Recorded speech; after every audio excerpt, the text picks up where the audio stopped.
Hi, everybody.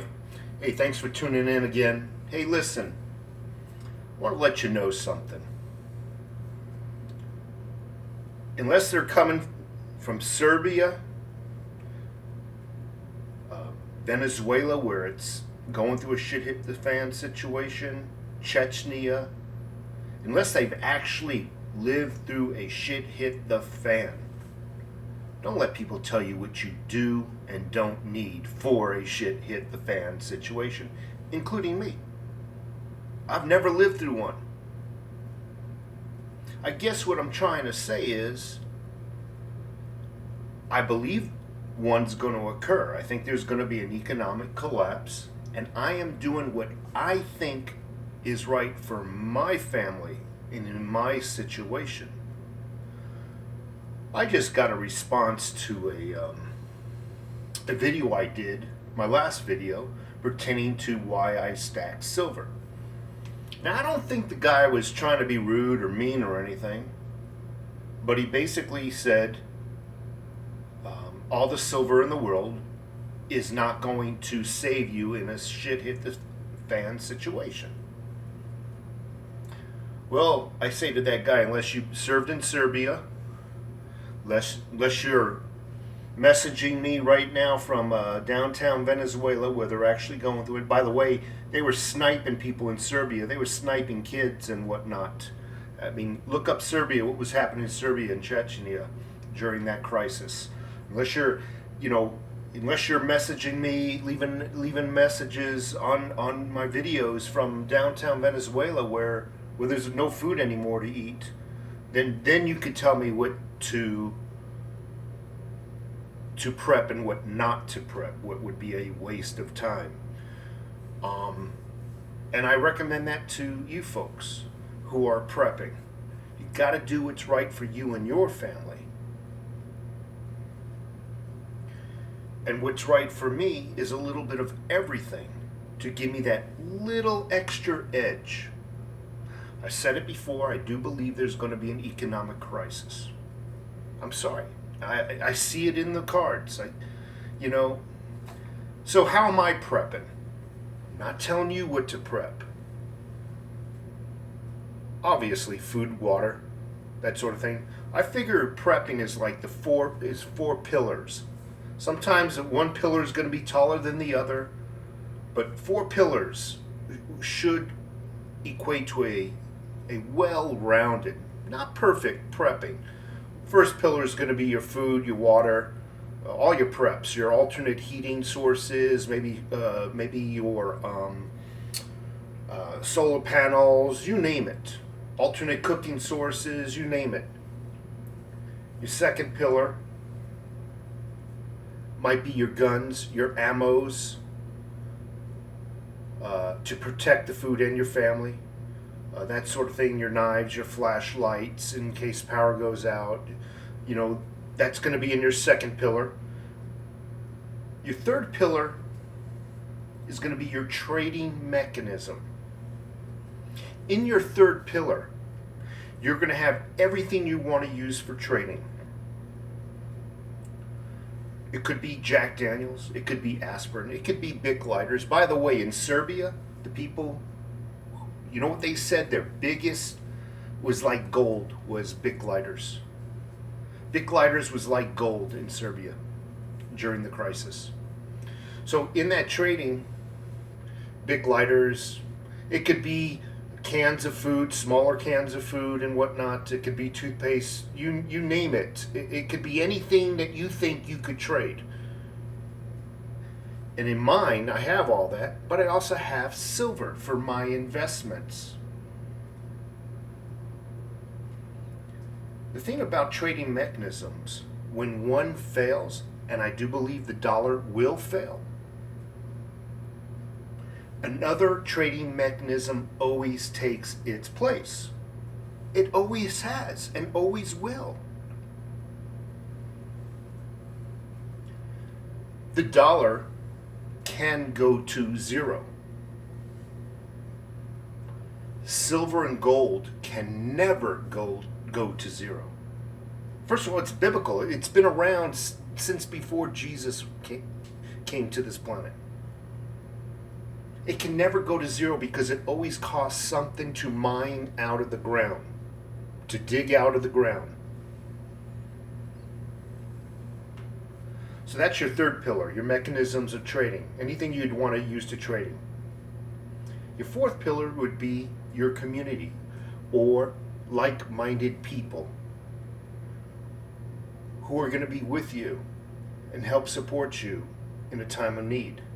Those are your four pillars that should support you, and hopefully they have the same four pillars so you can be part of their support system. Back to those people who think they know what shit hit the fan is. Who think. First of all, you can watch all the zombie movies you want. You'll never learn a damn thing from them. What might be a shit hit the fan for you might not be a shit hit the fan situation for me. I don't believe it's going to occur like turning on a light switch. You're not going to go to bed one day and wake up and the world or the city is going to be freaking in a frenzy. It's not going to happen like that. It happens like boiling water. Pretty soon you realize you're cooking, but it happens very slowly.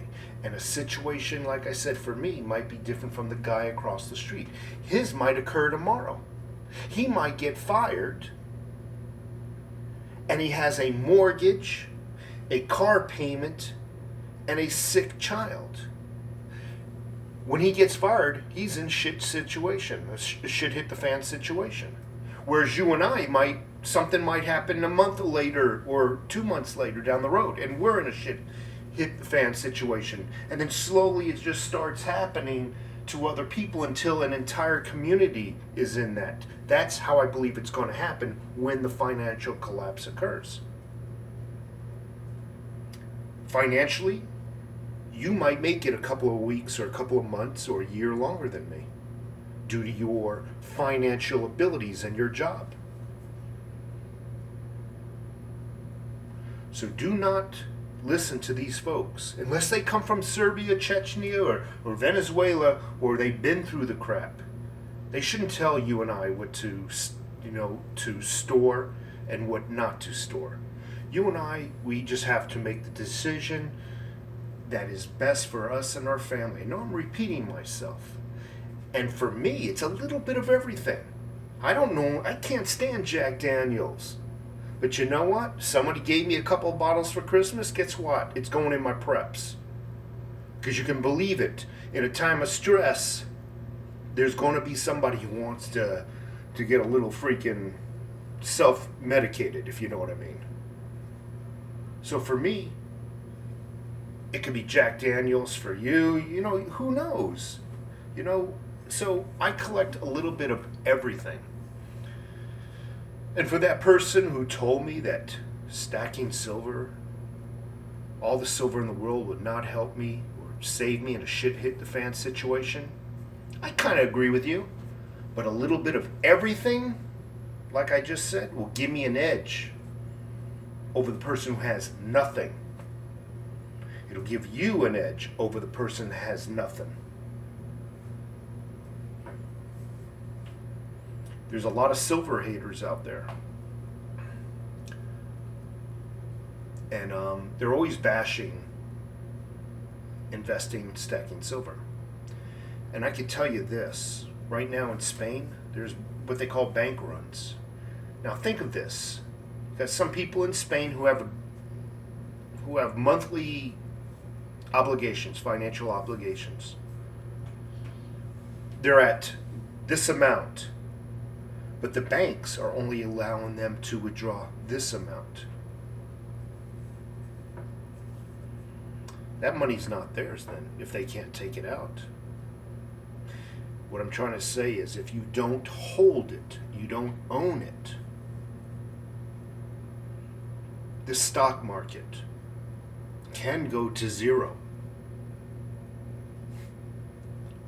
Or at least your stocks could go to zero. Maybe the stock market cannot go to zero, but let's say you're investing in TEP, Tucson Electric Power. That stock theoretically can go to zero. The stock market is rigged right now. It's overinflated and paper. It's a paper game. It's like Las Vegas. The house always wins.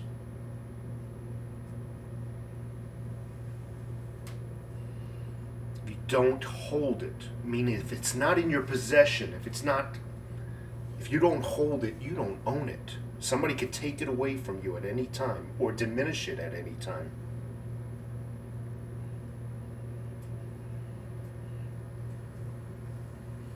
When the shit hits the fan situation occurs, economically, all trading mechanisms are going to fail. And silver will be one of those trading mechanisms that shines. And even if I'm wrong, hey, I'm not going to lose my pants with it. You want me to prep with a 401k? You want me to prep in the stock market and use those mechanisms to prep? Oh, hell no. Anyway, I'm going to let you go. If you think I did okay with this video, give me a thumbs up, subscribe, and don't let nobody tell you what not to prep and what to prep. You got to do it for yourself. We've not been through it. We're not experts in it. We can only theorize what we might need. So unless you're from Serbia, I know I said it, and you've been through that, you're in Venezuela right now, you're going through it, I don't want to hear what I shouldn't do. Okay? Folks, have a great day, and until my next video.